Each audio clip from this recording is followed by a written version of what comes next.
evening, everyone. I hope you're fine. I hope all is well with you. I'm actually excited about this session. I don't know if you're excited, but I am. I am because I've looked forward to this session for a very long time, and here we are today. And we are hoping to have a very insightful and enlightening discussion. So, and we know what festival is organizing this. We know it's the Nok Storytelling Festival, where we are here to tell our tales by better the music from the mouth of the piper. So, and that's what we are doing through this program. And our topic for discussion this evening is documenting African cultures and peace building practices. This is a very beautiful topic, trying to connect culture and peace building. And I believe everyone on this session will be able to do justice to that. So, this is a very, very critical discussion. It aims to preserve indigenous knowledge, promote social harmony, integrate effective traditional conflict resolution mechanisms with modern approaches. African tradition methods of conflict resolution are rooted in communal values and it's also a restorative justice philosophy. Now, the primary goal is reconciliation, and we hope that we'll be able to marry this together in this discussion. I think without any further ado, I will introduce all the guests in this panel. So we have Dr. Philip Hayab John, a language proficiency advisor and teacher educator whose research takes a multidisciplinary approach to the study of society.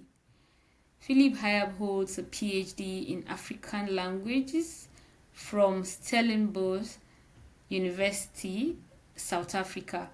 He worked full-time as a teacher educator at the College of Education Gidonwaya and served as a research fellow with the Institute of Peace and Conflict Resolution, Abuja. While teaching at Gidonwaya, Dr. Hayab worked as a program manager, seeking homegrown conflict mitigation strategies to support religious freedom in local communities in Kaduna State and the Bokos area of Plateau State.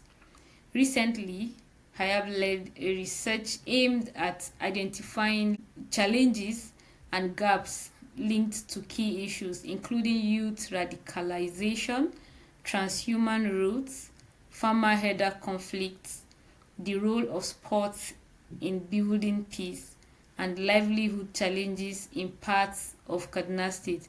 This is very, very awesome. Like, it's so fit. I believe that this session is going to be very interesting. You're welcome, Dr. Philip Hayab. We are glad to have you in this session. Then we also have our next panelist, Salim Yunusa, who is a writer, communications strategist, and freelance consultant. He founded Poetic Wednesdays Initiative, an organization that promotes literary activities in northern Nigeria, and birthed the Kano International Poetry Festival, CAPFest, the first ever poetry festival in northern Nigeria. This is awesome. With over 6 years of experience, he works around the nexus of literary administration, communications for development, and journalism. He brings a unique voice and vision to his work, informed by deep regional insights and a passion for community-based storytelling.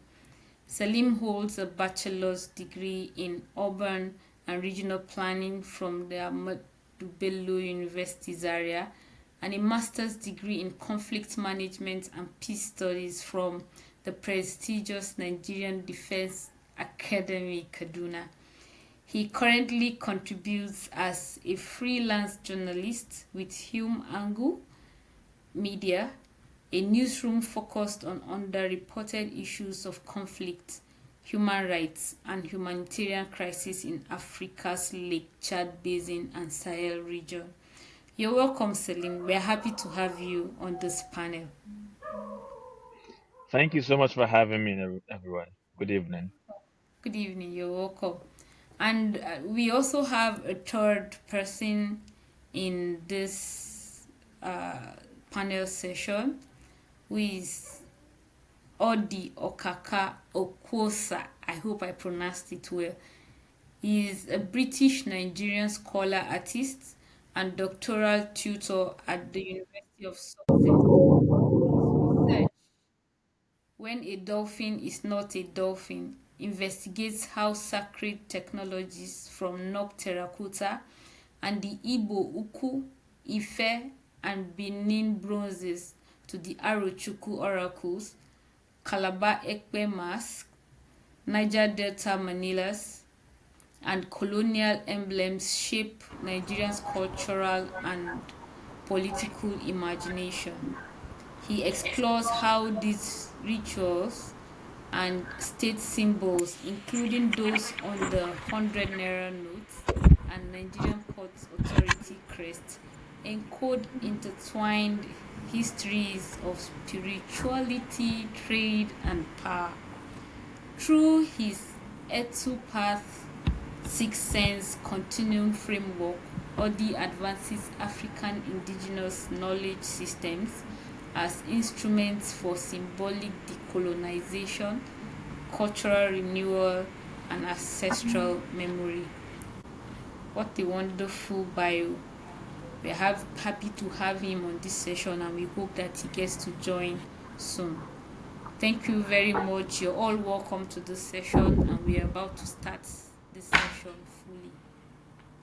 Everyone has a question. Salim, are you with us, please? Yes, I am. I am fully here with you. Okay. I think we'll just start with you because I have questions for everyone. Ah, Okay. this one that you are starting with me. Ha. Yes. I mean, by order of hierarchy, it should have been Dr. Then me. And now you are Oh, starting with the smallest. sometimes when you're given the opportunity, all you just have to say is thank you. You don't even know what is. But don't worry. I'm Okay. trying to Thank so I'm trying you. to warm you up. Okay. Yeah, so I have this question for you. I, So, my question for you is how can our traditional mechanisms be formally integrated into national legal frameworks and post conflict reconstruction efforts, seeing that our traditional or primary goal of peace building is reconciliation? So, how can our traditional mechanisms be formally integrated into national legal frameworks? One of the reasons why I thought of this question is because we know that some of when it comes to law, you have certain frameworks or legal documents that informs these laws, and you have customary laws, you have the common laws, bringing them together to form the laws that we have. So, how can we or how can our traditional mechanisms be formally integrated into national legal frameworks and post conflict reconstruction efforts, given that we are looking at how we can document our African cultures and peace building practices?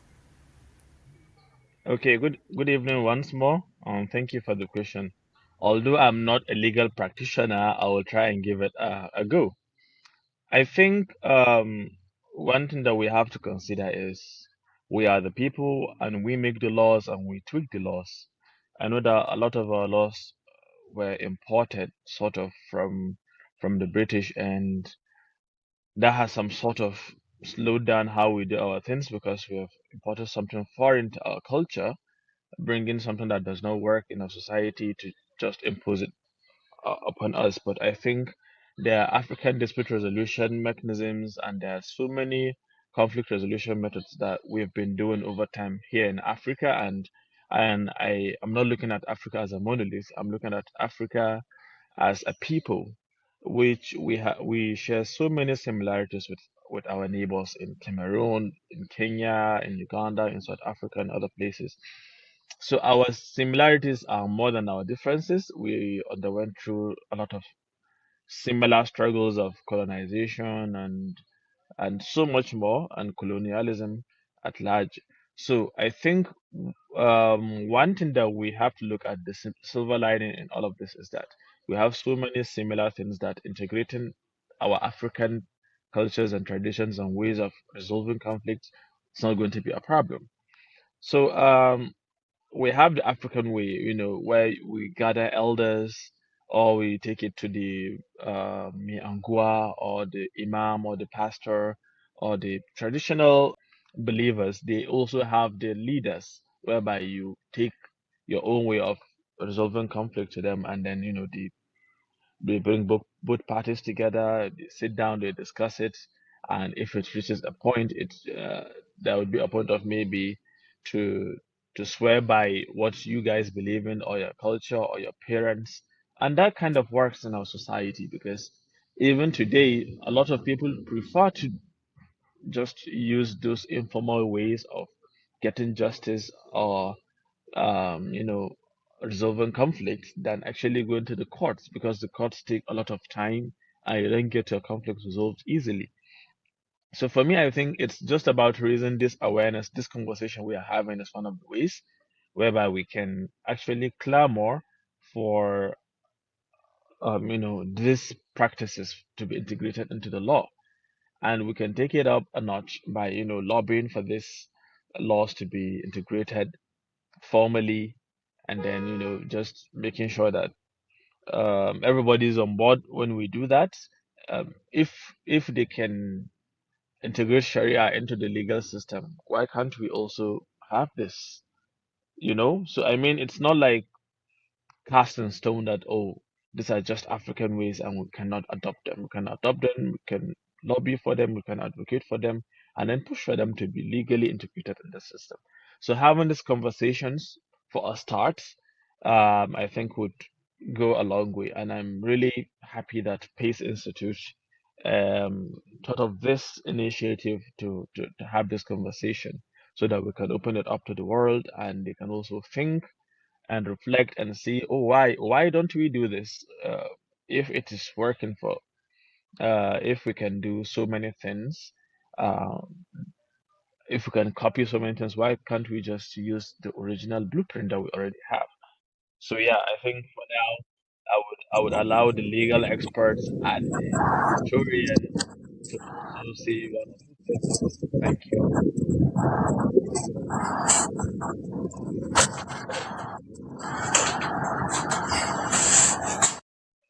Thank you Yeah, very much for that insightful answer. uh, it was quite impressive that even though you're not a lawyer, you're able to respond to that. Yeah, that our traditional or not traditional practices should serve as sources for our national legal frameworks. Conflicts are inevitable. We've been having yeah, conflict from time immemorial, and they've been resolving it in the traditional way, and that has also been able to promote reconciliation amongst people, and that can as well continue even now that we have embraced a lot of things like technology. So, and one way to document it is actually integrating it into our laws. I think the in the courts today, there are certain issues that I tell you to go out of the court, settle, and then come back to court. Thank you very much. So thank you for that answer. So the next question is for Dr. Philip Hayab. So I know that even before now, at Okay. least preview before now, there are certain discussions I know that I also had personally with you, and there was something you said that it is better to sap the information right now from the people about culture before they leave, so that we can have it, we, the next generation who are coming up. So this question is, why do you think, or why do we think we urgently need to document traditional practices before they are lost, and the importance of validating them alongside Western centric models?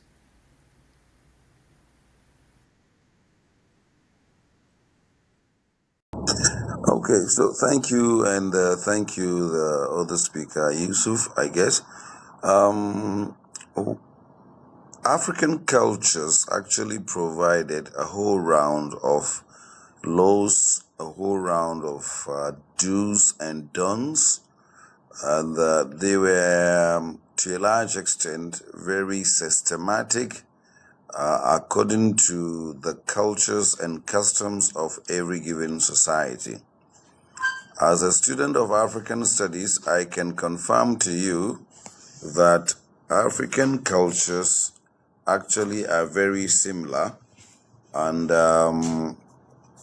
they actually provided for social control, which served the communities at the time of our forefathers. Now, with our contact with colonialism, and indeed the way the colonial structure was, everything that was African that the white did not understand, they actually tag it as fetish. And it is this negativity that caused us to see that everything that was African was actually bad. And indeed, for a very long period, when people started going to church, for instance, in areas that we come from, and then when people started joining the Islam, for instance, in the far north of Nigeria, let's say beginning from what is today Borno State, and then coming down to the other states such as Kano, what is today Zazzau, all the seven Hausa states, for instance, when they embraced Islam fully, some of them from 1100, some of them from 1400, some of them from 1800, when Uthman Danfodio launched the jihad. We sort of we sort of just jettisoned anything that was our cultures, and then we were trying to catch the wind. So now there are very few people who can actually tell you much about our communities, particularly our own societies that didn't have a written culture as at the time the colonialists arrived. For the Hausa states, one good advantage that they had was that the contact with Islam had given them a form of literacy.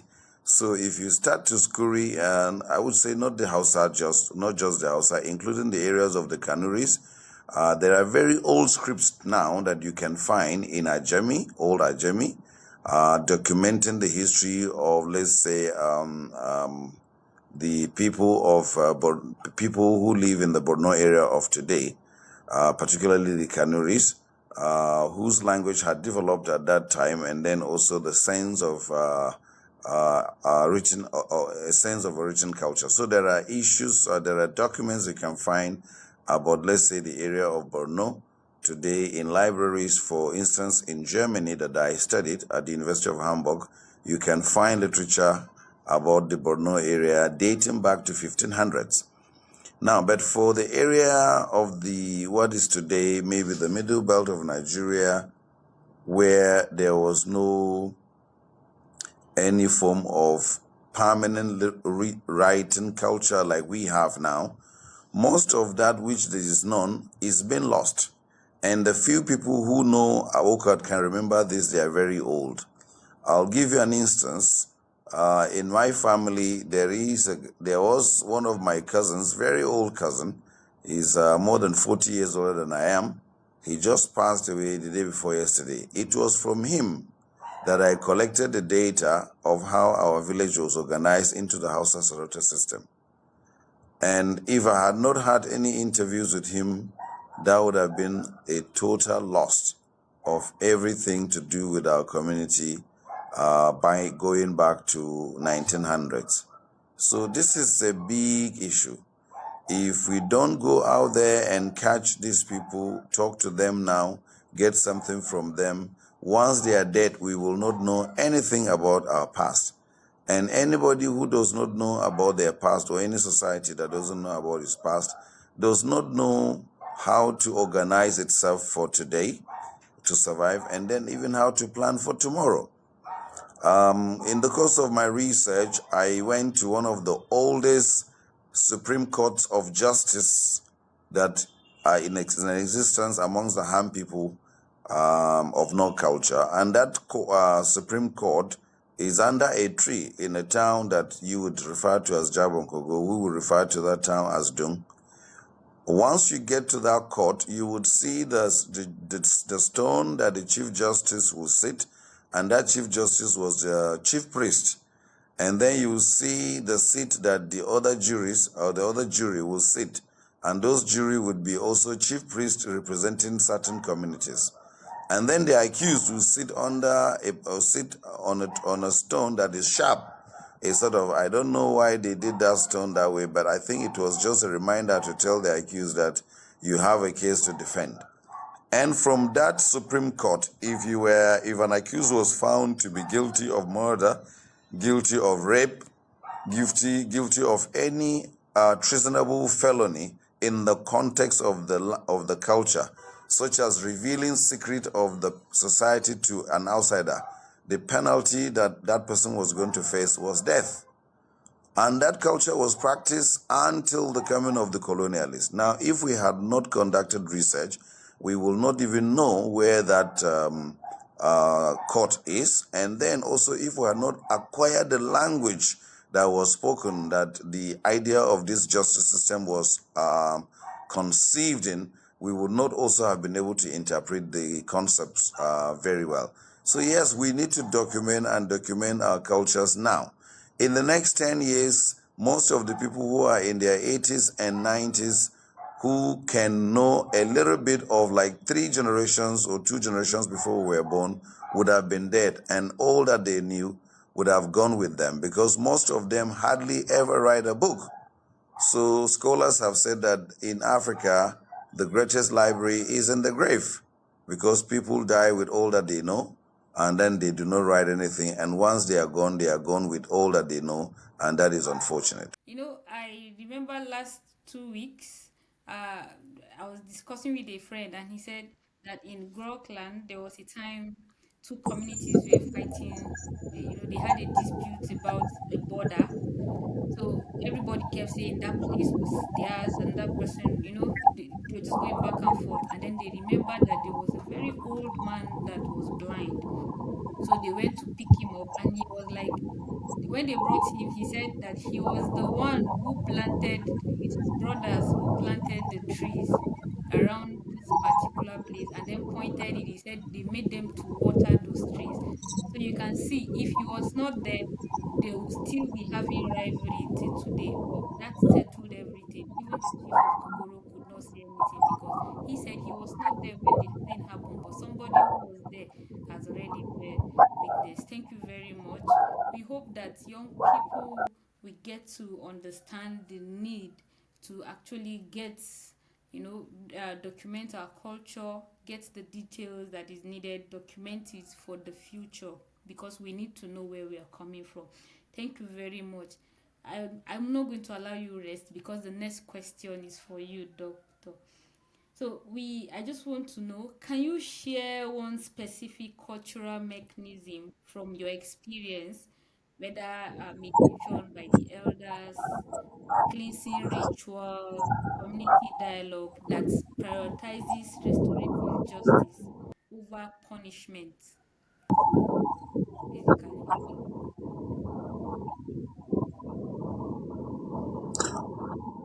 Yes, so there were so many ways of actually dispensing justice. But then one thing we need to be clear about is that our forefathers were also highly disciplined. So they had certain offenses that were not pardonable. Those offenses were punishable by death. That was unfortunate, but that was the way their societies were ordered, and that is the way they survived. So from my experience, not just research, I went through the initiation rites of the Ham people in 1985. So yes, I'm on this call. I'm a mixture of a young person and an old person. And in 1985, I was 10 years. And I went through the rites and I discovered that there are certain offenses, such as when somebody steals maybe a goat, somebody steals maybe a chicken, or maybe somebody maybe abuses someone. But anything that was not an offense that can bring complete bad blood to the society was forgivable and was pardonable. So, and when you are coming for recompense or maybe to seek for forgiveness, it was often done in the marketplace. It wasn't done in secret. So, for instance, if anybody was found to have insulted his father or his mother or his father's brother or his mother's sister or brother, the justice that the person will be served, it was actually a restorative justice. You would prepare, the offender will prepare some form of beer, locally brewed beer, what people will call in Hausa burkutu. We call it kam amongst the Ham and in most languages in the southern Kaduna. And therefore, then some chicken will be slaughtered, or at best a goat, and all elders will be called upon to a particular place where this offender will come and kneel before them and say, see, I know I have committed an offense by abusing my father or by talking back at my father, or at worst, maybe pushing your uncle. Then the society will say, okay, from now henceforth, you will not repeat this crime. And then the beer will be shared, the meat will be shared among the elders. They will eat and marry, and that offense has been cleansed. That is one. They had other offenses, for instance, that were also could be cleansed. For instance, if somebody elopes with someone's wife, particularly the wife of a person that they know or they knew, that offense also was something that could be forgiven. But then, as I've said, if anybody committed a crime like murder, committed a crime like incest, committed a crime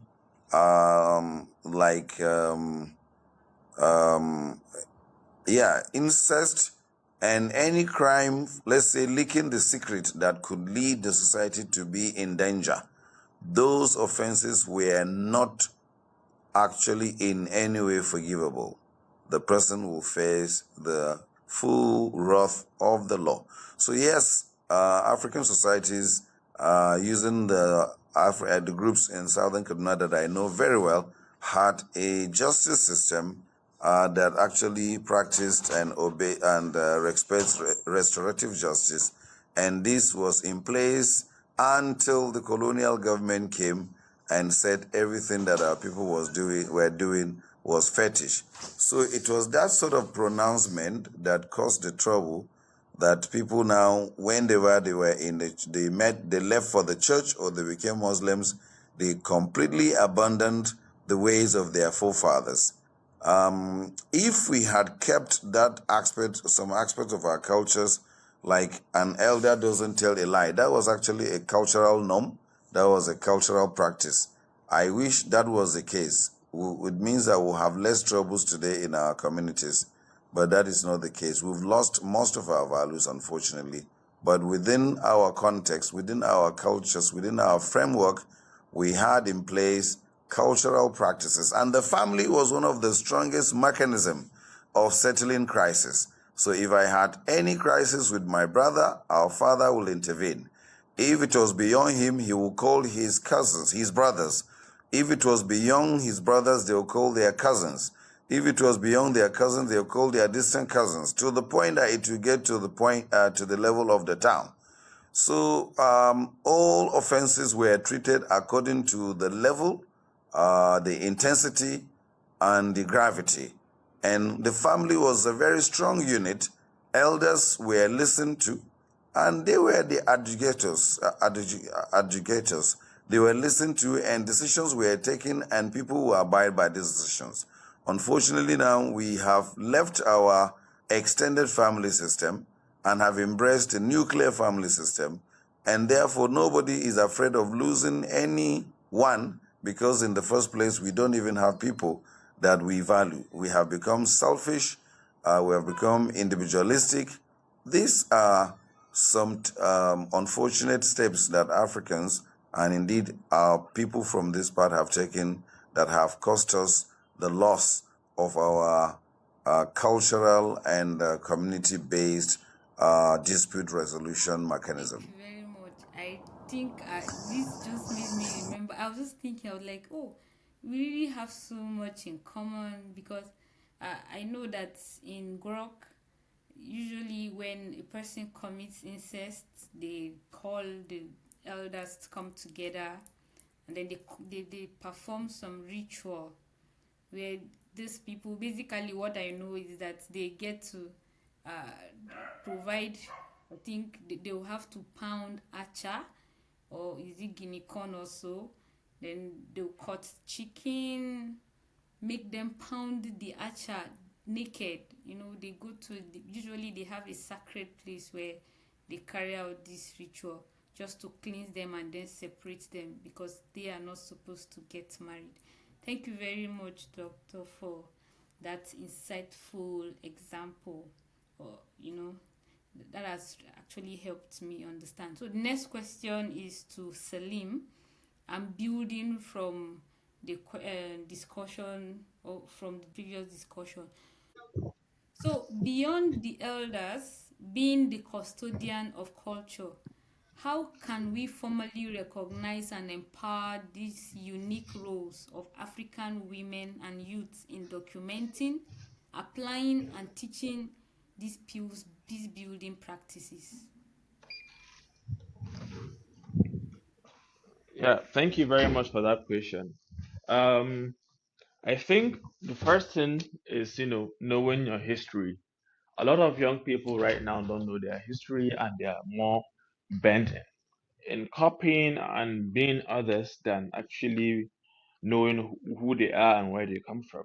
And that in itself, the erasure from people's minds is mind-boggling, to say the least. I think I think for us, it all has to do with education and enlightenment. Who are you? Where do you come from? And where are you going? I think that's very, very important for a lot of young people to understand where they're coming from. Knowing that will make you want to document your history. I mean, we are already equipped with a lot of tools right now with the internet and social media on how to actually tell your story using storytelling, using internet, using technology, AI tools, and so many things that you can even do to just tell a story. You can animate your story. Like we've seen so many stories. This Yes, thank animation you. Moana, where they were talking about, I think, an island off the Bahamas, and they told their story using animation. They animated the whole thing. Made sure they inculcated indigenous languages, indigenous designs and culture and tradition and even the architecture. So this is where we have to rise to the occasion. We don't even know our story. A lot of us just listen or try to even escape who we are because we find it to be very bleak or boring. But then I just want people to take a deep dive. I think in the last 2 years, a couple of cousins and I were just tracing back our history, well, from where the states that our ancestors cut across, the countries that they cut across. I mean, it's very interesting because if people will actually do that, you have no cause to be even fighting with other people to say that, oh, I'm not you, I don't belong, because you don't know where your ancestors have been to. You don't know who they have mingled with.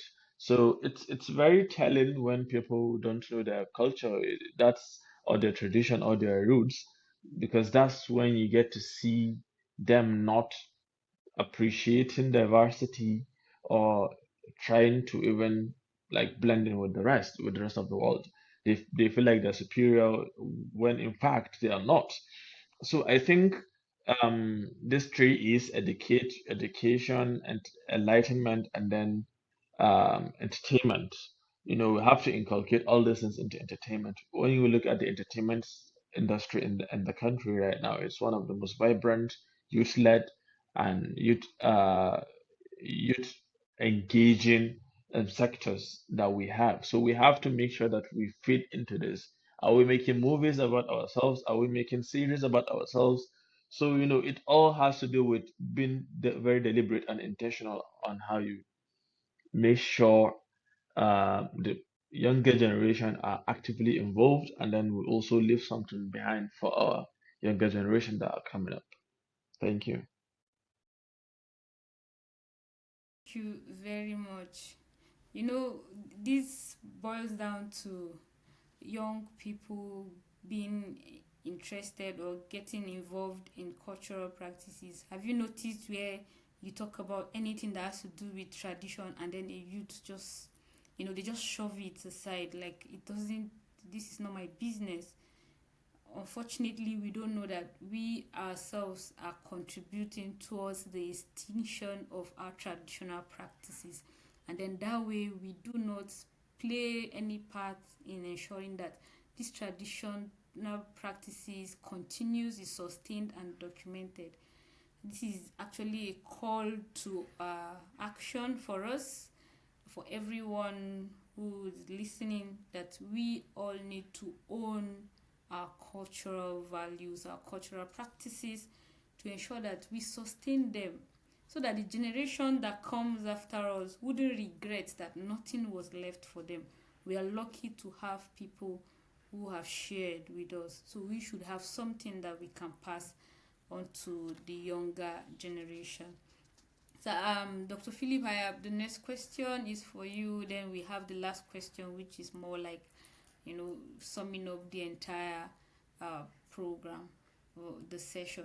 So, I just want to know, what are the ethical considerations involved in documenting sacred or context specific cultural practices for an external audience? This question actually came up because I remember my father and some of his friends actually wanted to document history of the Kukum, the part of Kagoro, Brock per se. And they said there were certain places that they could not go to, and then there are certain places you get to, you cannot capture on a camera, that way there is a bit of limitation. So, what are the ethical considerations involved in documenting these sacred or context specific cultural practices for an audience that is not, an external audience?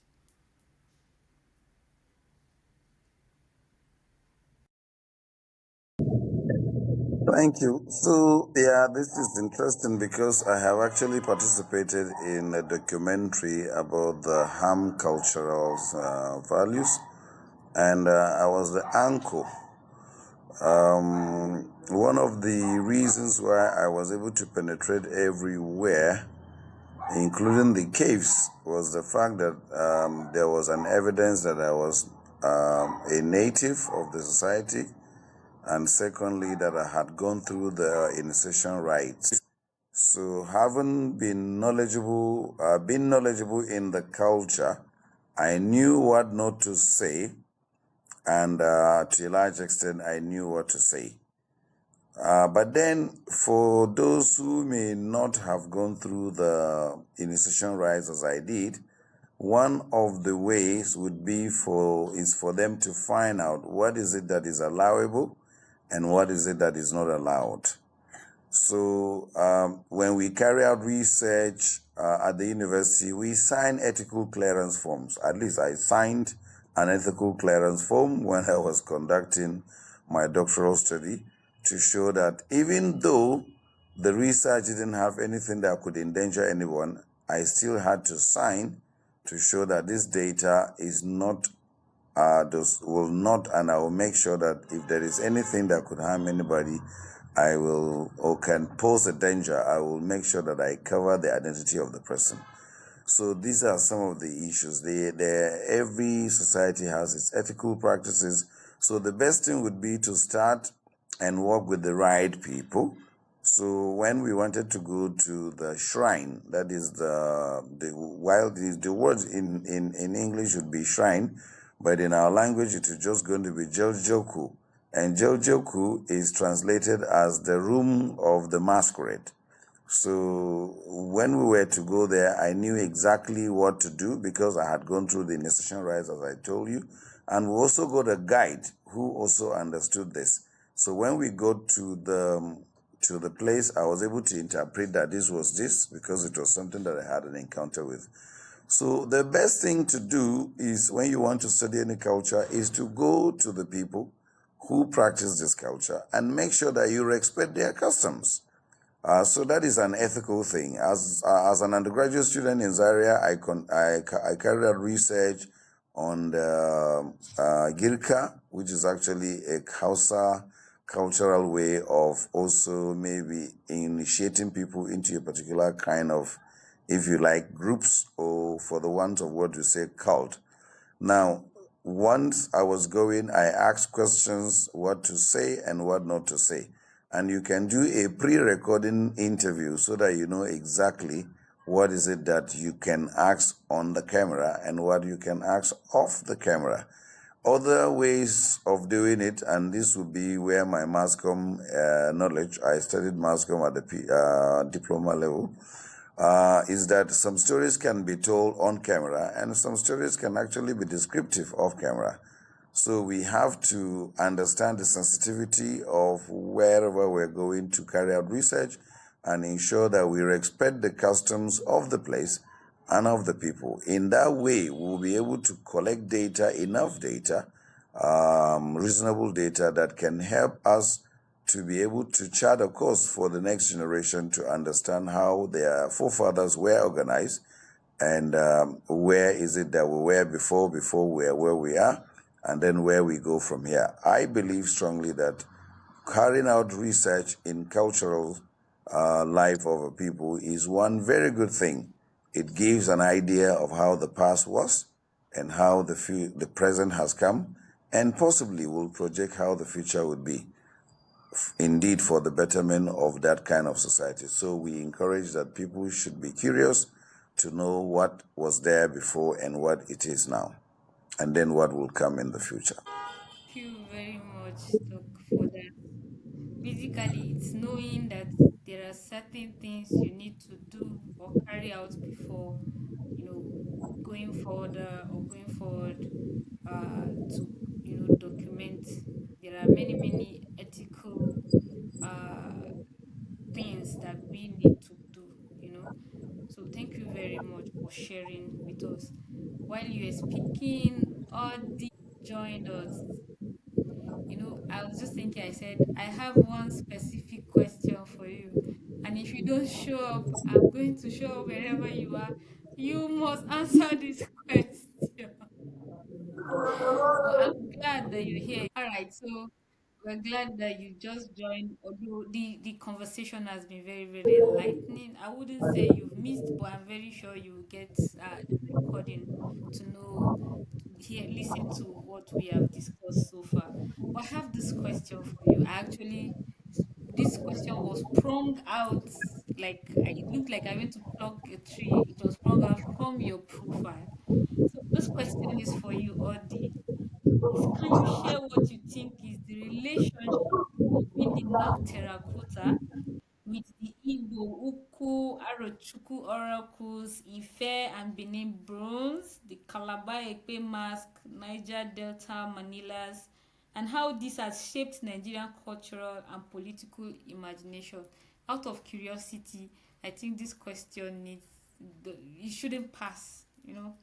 We can't allow it pass. So It's very, very interesting. I was listening to Dr. Philip Hayab. Did I pronounce it well? Philip Hayab, yes. Yeah. So when he was talking about research, empirical research, and to be able to, to be able to understand the present, because by understanding the present, you have to go back to the past to be able to understand the present. So that is where the knock culture comes here now. We answer that is where I come. As you can see, I would have I prepared some notes. But before that, my research has been my research. I'll be finishing my PhD. I'll be handing in the next 1 week, my thesis. And I'm looking at how these imperial symbols immortalize white privilege. In other way, banally traumatizing black people. And then I come to find out everywhere, even in Nigeria, how that thing happened. So, but my original beginning as an African, as an artist, so I start with knock culture.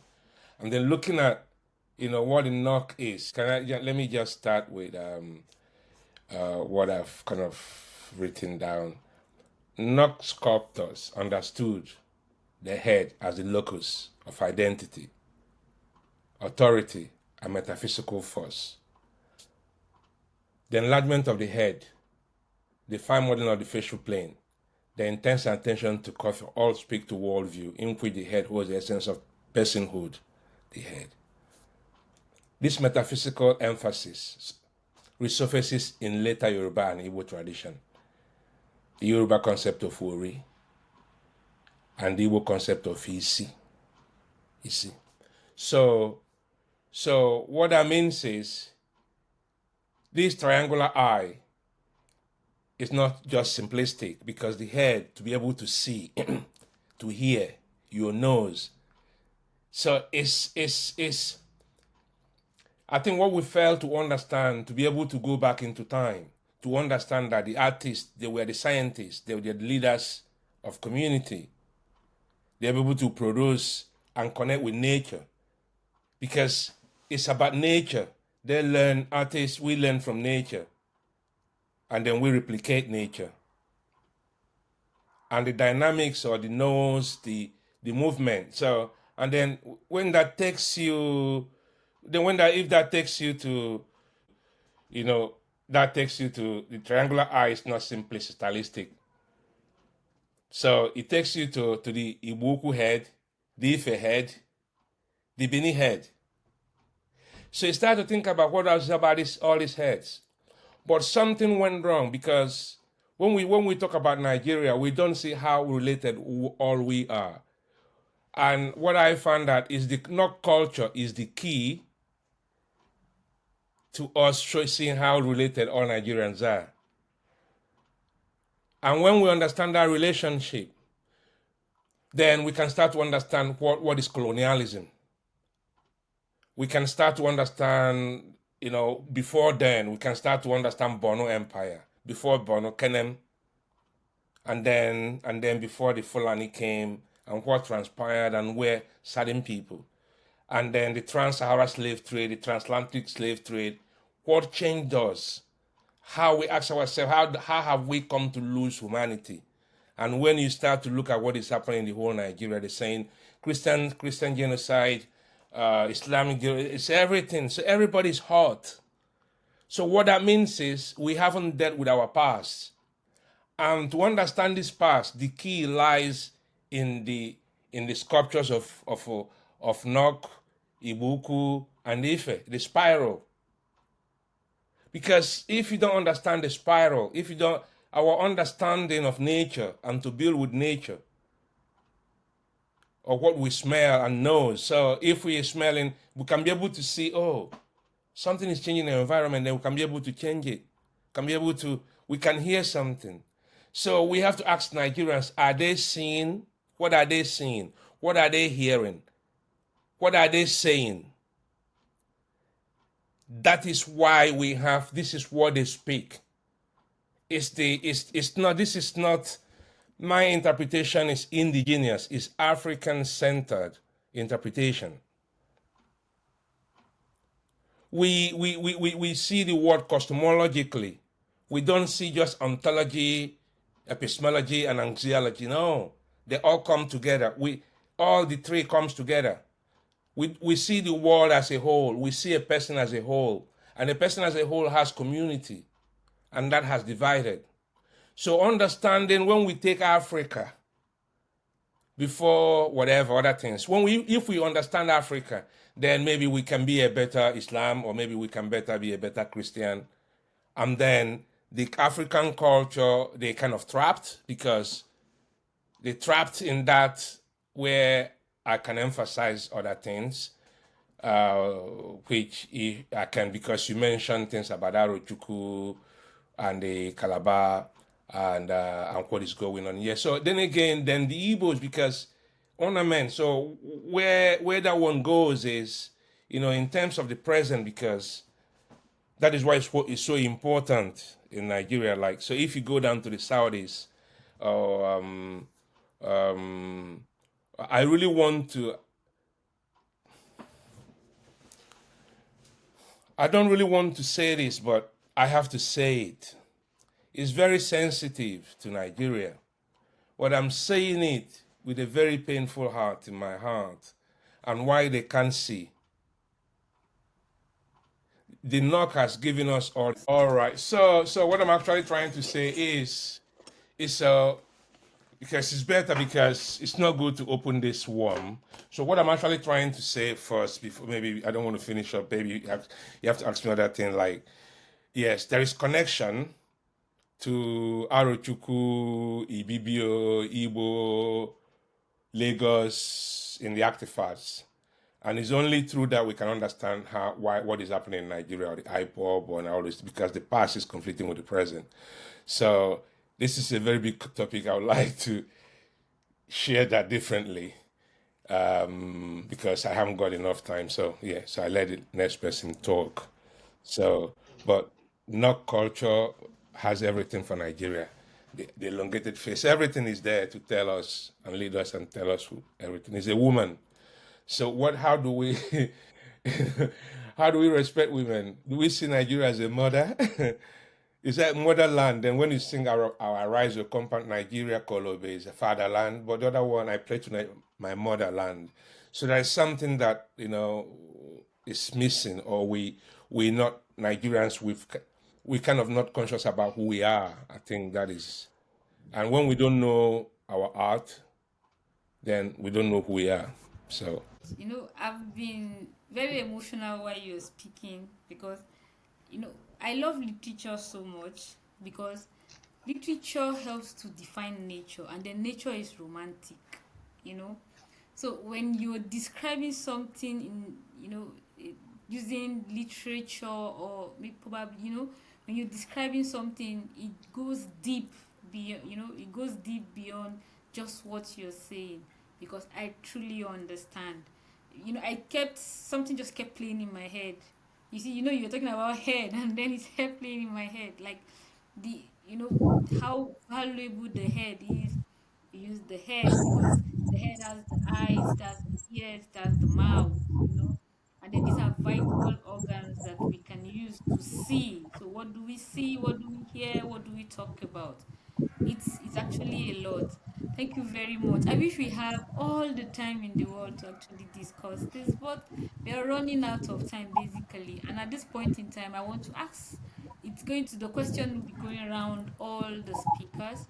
It's just one question, because I want to know, what is that single most important next step needed from academics, policy makers, or local communities to ensure that these documented practices translate into sustainable peace?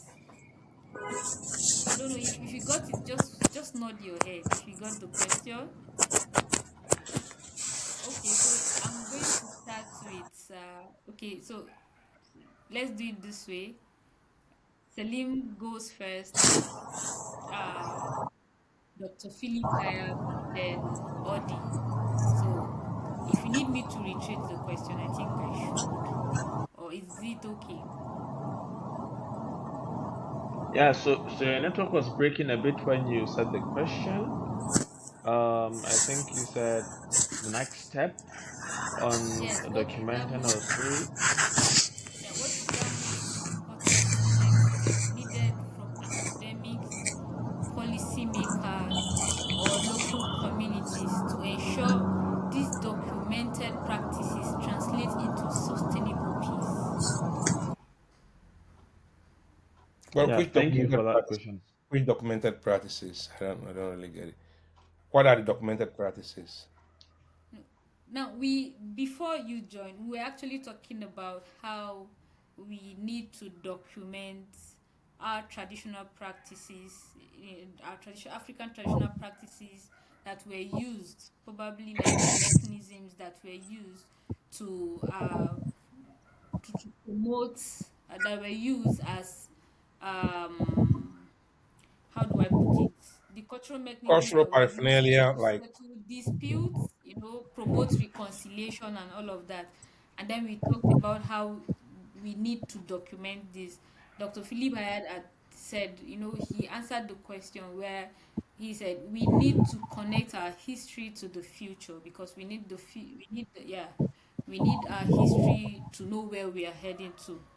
So if we're able to document it now, that is what the question is now trying to address. So how, if we're saying we want these cultural practices to be documented, so how or what is that most important single step needed from academics, policymakers, or local communities to ensure that these documented practices translate into sustainable peace? I guess you Yeah, get the so yeah, question. thank you very much. Yeah, I do.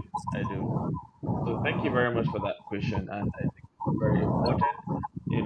Going forward, I think we've unanimously agreed on our part that we have to understand our roots. We have to understand. Yeah, so I think it's very important for us to know who we are, where we are coming from, and then where we want to go.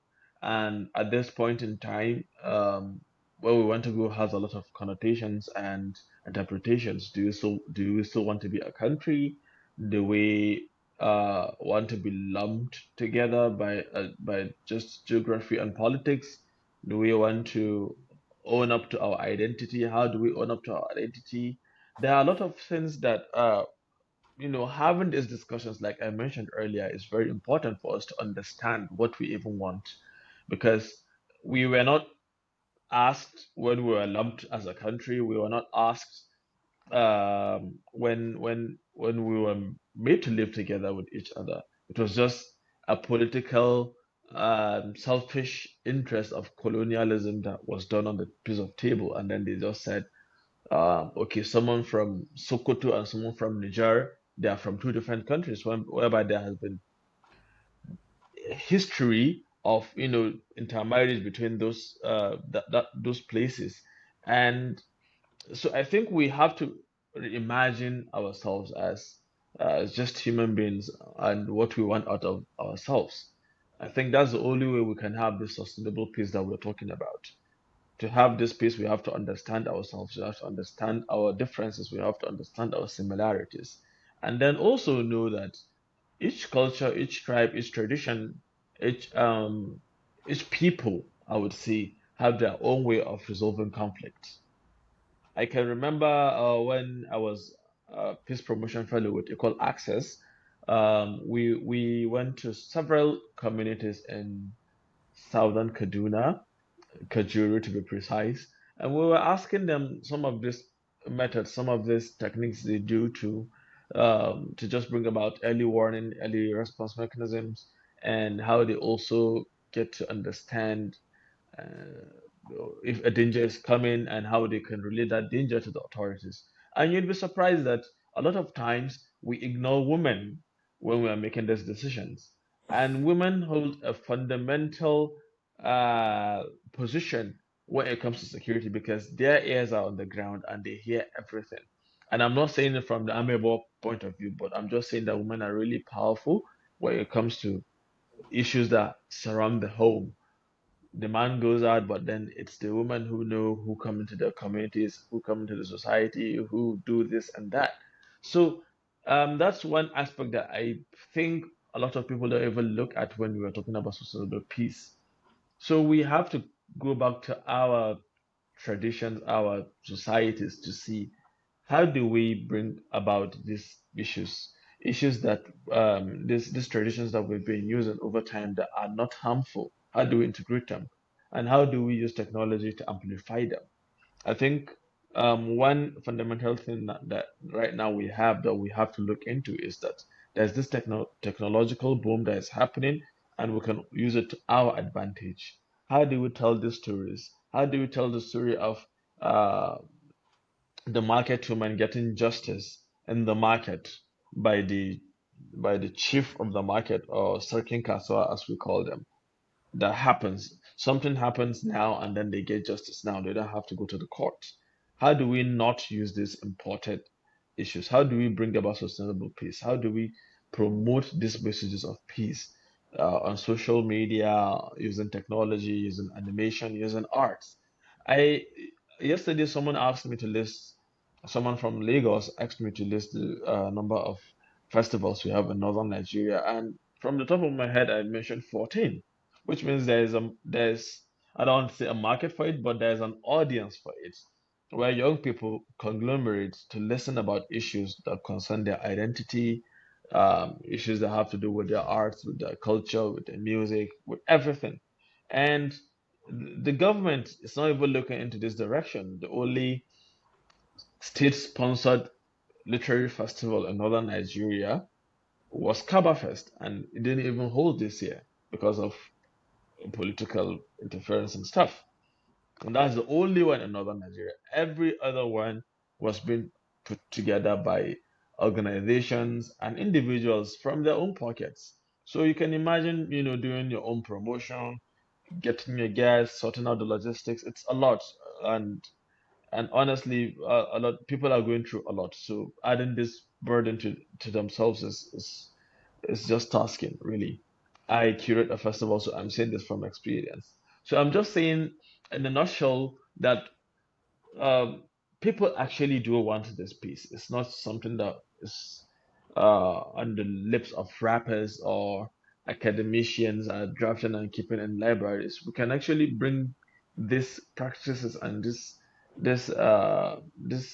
mechanisms to the public and teach it to them, and then showcase it, and then also hear their feedbacks, because they have already been doing it. It's not something strange to them. It's just bringing it back. We've brought something that is so foreign to our culture, the legislations from England and Europe, and we've enforced it, and it's not working. So let's sit down and have this honest conversation with ourselves. What is working, and how do we make it work for ourselves? How do we integrate it into law? How do we promote it? How do we make it appealing? How do we make it accessible to each and every one of us? And like I mentioned earlier, technology has a huge role to play with that. There has to be a lot of intentionality by our traditional and religious leaders. There has to be a lot of interest and promotion, so that we can capture our young people to make them understand that, oh, this is not uh, ancient or out of vogue, but this is something that has worked and can also work to make sure that things continue working in our societies. So I think basically this is my submission, that I think from my end, I was listening to Odie, and it was so beautiful hearing him talk about luck with so much passion. And I would love to continue this, but I have another class and I have to run. So thank you so much Yep. for just having me on Okay. this panel with these legends.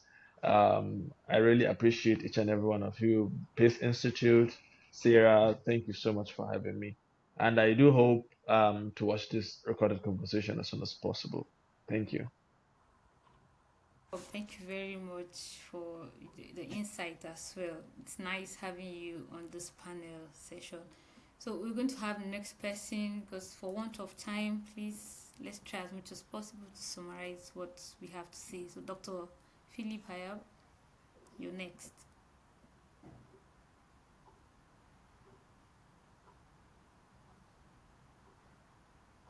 The question was, what is that most important next step needed from academics, policymakers, or local Okay. communities to ensure Y- that these documented practices translate into sustainable peace? Yeah, let's go to the drawing board. I think for me, thank you, Odi. I am excited to hear about your research, and I want to congratulate you for the hard work that you've done, having gotten to the point of submitting your work. I look forward to talking to you some more about the work. One thing that I can tell you, as a Nigerian who has actually had the opportunity to live outside of Nigeria, I say that we haven't really, as a people, made a genuine commitment towards a country that should be an envy of others. And that actually spills into politics, into arts and culture. I would say, like Achebe, that for Japan to make any progress, they had to restudy their culture and see what are these values in their society that they would like to sustain. And every technology that they created is actually in tandem with the cultural values of the Japanese. And this is what you find in Korea, South Korea to be precise. This is what you find from people from Myanmar. This is what you find people from Vietnam. I have come across people from Asia, and you would see them very cultural and yet very progressive. But I think on this part of the world, we think we can just throw away our cultures, and then we are confused. We are not Europeans, we are not Africans, we are not Portuguese, we are not South Americans, we are just nowhere. So for us to make a headway, getting to the peace that we need in our country, I would say that we have to be honest to ourselves. Followed conversations, I would say, about either whatever is happening with regards to genocide in Nigeria, whether it is true or not true. The fact is bare that we are not just being honest. And once you're not honest with the root cause of anything, solving that problem becomes absolutely a very difficult thing. See, in the universities in Nigeria, there is even no genuineness. When you carry out research in certain areas, certain people are going to get keep that you don't get to get knowledge about certain groups so that they will continue to, these groups will continue to wallow in ignorance, and then they will continue to subjugate them. That is not the values of a 21st century person. And therefore, we need to go back to the drawing board. I support research in cultures. I support research in art. I would say that my cultural study has worked magic for us as a family. Now, if anybody is coming to marry in our family, they do not suffer. Because I have discovered that all the other issues people were bringing, list and all that, they are not even part of our cultures. Some people are imported it from somewhere. So you come to marry a daughter from my house, I'm not going to give you a list because I don't even have a word for a list in my language. So if I didn't have a word for a list, then where did I get the conception of a list? So I first and foremost think as an African, think as a Ham person before I think like any other person. And the family, the community that Africa gave us is the community that we are losing. And once we lose the community, then definitely there will be lack of peace. But if everybody sees the other person as my kindred, sees the other person as somebody linked and related to me, then there's no way you will take a gun and go and kill somebody, because in the old African society, anyone who kills someone, the penalty was death as well. So we would have to go back to the drawing board. And then we support research, honest research at the university, honest research at all institutions of learning, and bodies like yours, so that we can have something tangible that we will hold on to. And if and when we are leaving, we leave it as a legacy. We're talking about not culture. It is a legacy that we have inherited. What legacy are we going to leave behind? That is the question we must answer, and we must answer it now. Wow. Wow. Thank you, Philip. Thank Thank you you so very much. much, Doctor. Thank you very much. I think we're running out of time, Odi, can we hear you, please? Yes, like they've just said it all, but there's a lot of things needs to be done, but just a little focus on the southeast from Iwoku. So the Iwoku, what changed then? What changed was the Atlantic slave trade. It changes all the medium. So the medium of Arochukwu and the Ekpo and all these things recalibrated on the other side of our real culture. So studying Nok, Ibuku, and all these things will help us to understand who we are and why things are happening to us. And that is the only way we can reinterpret all our shrines because they need to be updated. So is this updating that my research covers all this. I already, these things. So, and then opportunity to create things with AI to help people do all those things because to get young people is through media, and then there's a big opportunity for arts and history and culture, because you know we locked we're not telling ourselves the truth.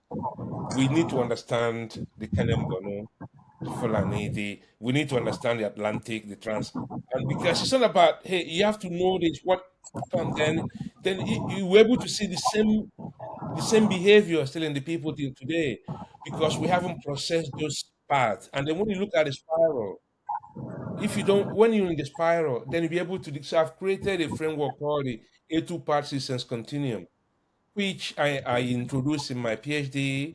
I've been using it since for 5 years, and it's so powerful. And what the United Kingdom will be getting from me, my city, wow. But again, I'll be writing to the president. That is why I'll be talking to Philip after this, because you know things can happen, but the people don't know who they are, and that is what colonialism does to people, in different ways. So, and that is where I can leave it. But they need to start. We need to start thinking about who we are, and the Nok culture with the head says it all. What am I seeing? What am I hearing? What am I saying? What am I breathing? What am I giving out? All these things? So that is how I put it. So I can work on you guys from that face, from that head. We can talk about other things. Thank you. Thank you very much for the insights today. I've really been elated because this discussion, I just feel as if it should not end, but it has to. Thank you very much. Truly, said. Yes, ma'am. So, thank you very much. It is said that, first of all, you need to acknowledge and figure out who you are before you can do anything. And then there's also an adage that says that the truth is hidden from people who do not read. So, it is hidden in books. So, people who do not read or people who do not carry out research would not see or would not get Even on to the hear. street, the truth is on the street, even on your hand. Just Yes, open your eyes more and breathe. And when you breathe, you can, oh, there's something died here. There's a smell. It's so because your nose. And then again, it's not just that. You can smell Nigeria. Oh, people are dying. What are they saying? These are it's big. It's deep. yes, They gave us codes to be able to heal. We have the best healing practices in the world. I am proud of Nigeria, and I only always see Nigeria as one. And I can show them that the river showed us that the river Benue, Niger, and how we connect. you're right. Thank you very much. I enjoyed this conversation. I'm a cultural enthusiast and I love to hear a lot of things about culture, and I'm very, very happy to have moderated this session. Thank you, Dr. Hayab, for the insights. Thank you, Odi. And congratulations, too, on the milestone that is about to be achieved. Thank you for joining, and we hope that we get to celebrate with you on attaining your doctorate. And thank you, Salim, although he has left for another session, but thank you very much for the insights. I really enjoyed the entire discussion, and I hope that we get to continue discussion afterwards. I'm happy that you're already connecting with Dr. Ayab. I'm sure that I'm also going to reach out to you, definitely. I want to appreciate everyone, and I hope that people get to see this and people get to learn that we have to own our culture, we have to tell our tales by ourselves. I read the book Zozo written in 1900, and then I read another book and I realized that they were two different narratives, one from an African and the other one from a white man. And then Yeah. whose own do you expect me to believe? I will expect you expect me. I have to believe the one from the black man because he is the one actually telling the And that story. will tell you what is actually going on. Yes. And that So is what Nigeria need. I have a framework to help Nigeria decolonize. They don't need to, when you read, it will be fine when we talk. Like, we come in. Yeah, let's just finish yes. this PhD Yes, so sure. and talk to It's Salim. better to hear that they say the tune is sweeter in the mouth of the piper. So thank you very much. I really appreciate your time, and we appreciate your time. We appreciate the time you've given to enlighten our listeners. We hope that we get to catch up afterwards. So thank you very much. I remain Sarah Nathaniel Yanayork. I'm a lawyer and also a cultural enthusiast. I'm also a peace building uh, enthusiast. Basically, I'm currently running my master's in international security and humanitarian studies, and I hope that we get to do a lot. We get to build, we get to promote sustainable peace through by curating our stories, bringing everything together to ensure that we are able to integrate our cultural values into our legal frameworks for reconciliation and other things. Thank you very much. We have come to the end of this session. I hope you enjoyed the discussion as well. Thank you and thank you. Please do have a nice evening ahead. Yes,